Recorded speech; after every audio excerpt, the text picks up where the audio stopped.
Estoy convencido de que todos somos cronistas de alguna manera. Y recuerdo cuando mi abuela Marcelina me contaba algo sobre las leyendas que en San Miguel 30, en Tlaltizapán, ella había recibido de su abuela, porque su madre murió joven. Y era parte de lo que también mi madre recordaba, doña Rosario, por ejemplo, cómo se escuchaba el sonido de las botas del chinaco que por las noches caminaba en la bóveda de la hacienda de San Miguel, o la presencia de personas muertas que llegaban por la noche a dialogar cuando lo hacían a manera de despedida, habiendo muerto 8 o 10 horas antes, o la tradición de los chaneques, que es parte de una tradición de muchas regiones del país. O sea, todos estos recuerdos implican la crónica de la vida de las personas, esos acontecimientos, estas anécdotas, estas vivencias, la narración de cómo se desarrollaba una fiesta tradicional en una comunidad.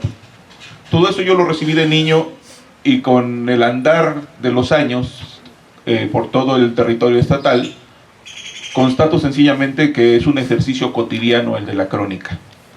Sin embargo, la mayoría de las personas no se asumen cronistas. El cronista como persona tiene un oficio que en mi perspectiva implica la gran responsabilidad de ser un elemento de salvaguardia de la memoria histórica de una comunidad, de un pueblo, de una ciudad, de un municipio o de una región. Sin embargo, también debemos entender que no solo se trata de cronistas territoriales, hay cronistas temáticos. Vale decir que el día de hoy debía acompañarnos un amigo, cronista de Jiutepec, Leopoldo Reyes, que hace ya unas semanas está en el hospital, sufrió un accidente cardiovascular sumamente severo. Ayer le fue amputada una pierna, consecuencia de una cirugía de 12 horas. Y Leopoldo es un ejemplo de esos cronistas temáticos. Él tiene registrada su ponencia, vamos a recordarlo en el momento en que le corresponda. Él era el cronista del Palacio de Gobierno. Él conocía todos los orígenes, todos los vericuetos, anécdotas diversas de gobernadores, de personajes que estuvieron en el Palacio de Gobierno que se ubica en Cuernavaca. Y así podemos encontrar a otros cronistas que también desde el periodismo ejercen la crónica. La crónica como género periodístico existe hace mucho tiempo. Y lo cierto es que no estamos asociados mucho a esta práctica en la vida cotidiana, porque la crónica implica también un ejercicio literario que no siempre se tiene desde la prisa por escribir la nota diaria. En este ámbito de la memoria también debemos entender que hay personajes que se han destacado porque han dejado testimonio escrito, sin demérito del valor que tiene la tradición oral, que es fundamental para la construcción de las identidades, para la salvaguardia de la memoria. Y en el marco de los cronistas que han dejado testimonio en el estado de Morelos, nos podemos remitir incluso, y tal vez peque de chauvinismo, pero el códice de la peregrinación, ¿verdad? Es alguien que me ayude, el códice de la peregrinación, sí, que narra el arribo de una de las tribus nahuatlacas a esta región, y que implica que Chimalacatlán, en Tlaquiltenango, habría sido el lugar mítico en el cual fue construido el espacio donde se inventó la escritura, donde se aprendió a leer a los astros, donde incluso se inventó el pulque. En Chimalacatlán habría sido, en una perspectiva mítica, el punto de origen de la civilización mesoamericana, que también hay debate al respecto. Ya en el siglo XX, Francisco Plancarte y Navarrete, segundo obispo de Cuernavaca, escribió un libro titulado Tamuancha, que argumenta arqueológica e históricamente por qué Chimalacatlán podría haber sido este punto de origen de la civilización mesoamericana. Y eso se ha convertido en tradición. En la región sur, así asumimos que somos parte de esta historia antiquísima.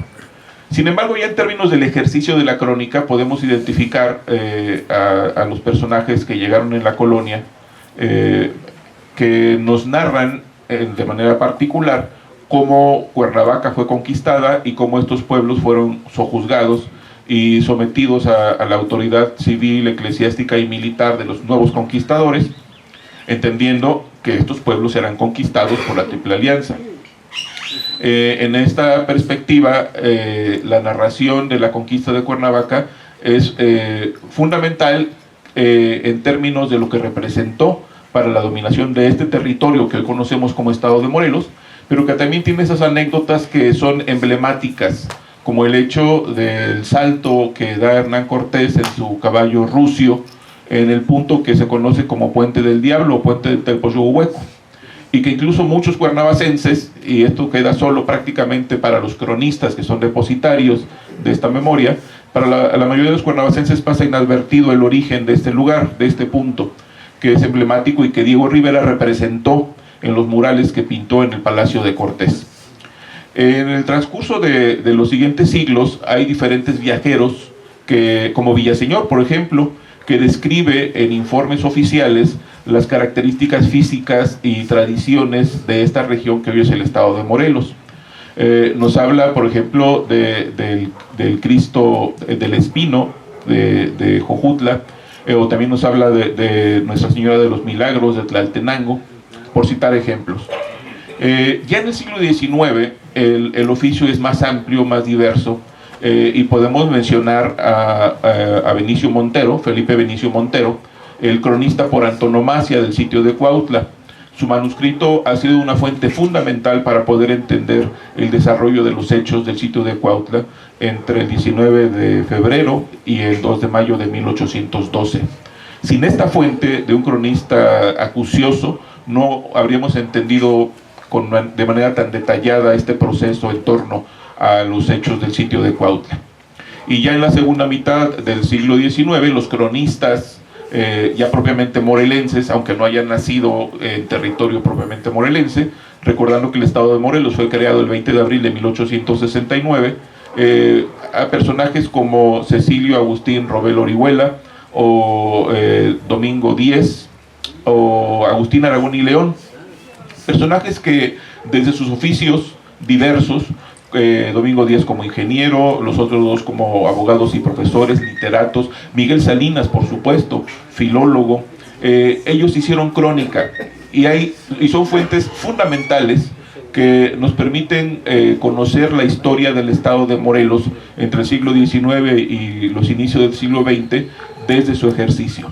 Vale destacar el trabajo de Miguel Salinas, que me parece que es uno de los ejemplos más acabados de la crónica morelense en su libro Historias y Paisajes Morelenses, que se publicó en 1924, fue la primera edición, y que él integra diferentes textos breves en una compilación muy interesante que me parece que debe ser de lectura obligada para quienes quieran adentrarse en el conocimiento de la historia de Morelos, y abarca narraciones de prácticamente toda la entidad. Hay también la presencia de extranjeros, y menciono un solo ejemplo, Rosa King, de origen británico, que vivió en Cuernavaca, y que ella escribió una obra que es también fundamental, y me parece que si bien para todo el estado de Morelos, particularmente para la gente de Cuernavaca, la narración de su vida en Cuernavaca en el momento de la Revolución Mexicana, cómo ella enfrenta las circunstancias, los personajes a los cuales conoce, entre otros, por supuesto, a Emiliano Zapata, a Victoriano Huerta, a Francisco I. Madero, a los gobernadores en turno que le correspondió conocer, tratar con ellos, a los generales de uno y otro bando, y que de manera muy sentida nos comparte cómo ella no solo vivió, sino sufrió los asedios a Cuernavaca, la destrucción de la capital del estado, y cómo tuvo que salir con mucha gente de Cuernavaca siendo perseguidos por las tropas zapatistas. Esta experiencia que nos narra Rosa King es otro ejemplo desde la perspectiva literaria del ejercicio de la crónica. Pero bien, llegamos al siglo XX, y si bien hay muchos ejemplos más, Lo cierto es que la referencia que hacía hace rato de la primera reunión que se realizó en Morelos en tiempos recientes, en 1996, marcó el inicio de un intento de construir un proceso de diálogo entre los cronistas, más allá de que el fin último fue la creación de una asociación civil. Lo cierto es que fue muy enriquecedor este punto de partida y los encuentros subsiguientes.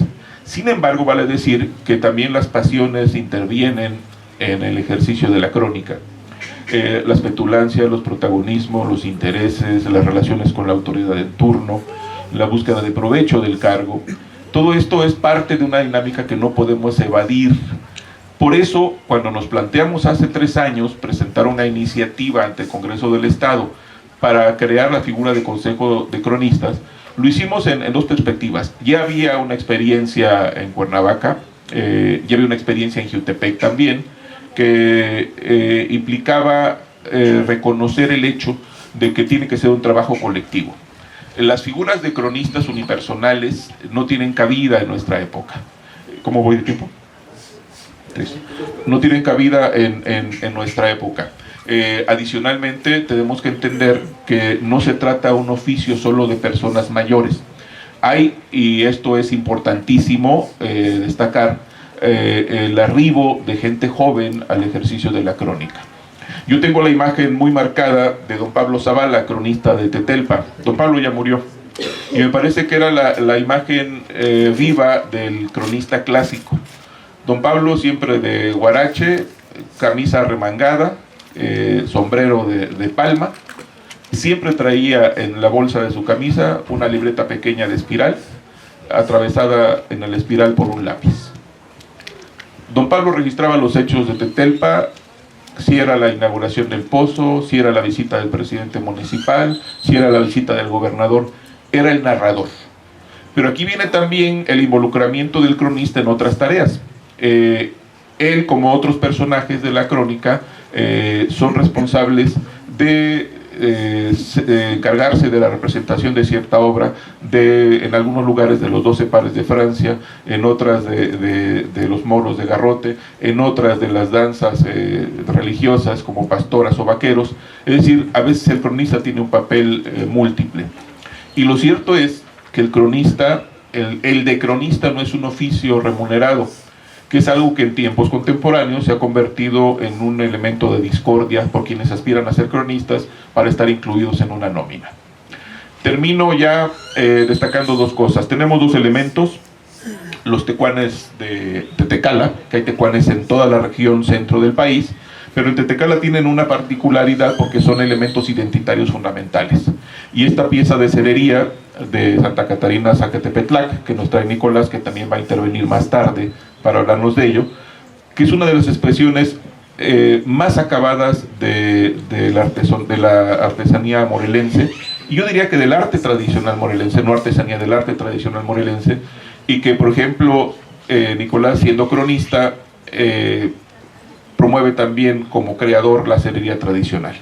Son estos ejemplos de mucho de lo que podemos hablar y que vamos a escuchar en estas 2 jornadas, agradeciendo pues a todos su presencia y exhortando a que no cejemos en el empeño de continuar no solo resguardando, sino difundiendo la memoria histórica de nuestras comunidades, de nuestros pueblos, de nuestros municipios, de las regiones de la entidad y por supuesto del estado de Morelos. Muchas gracias.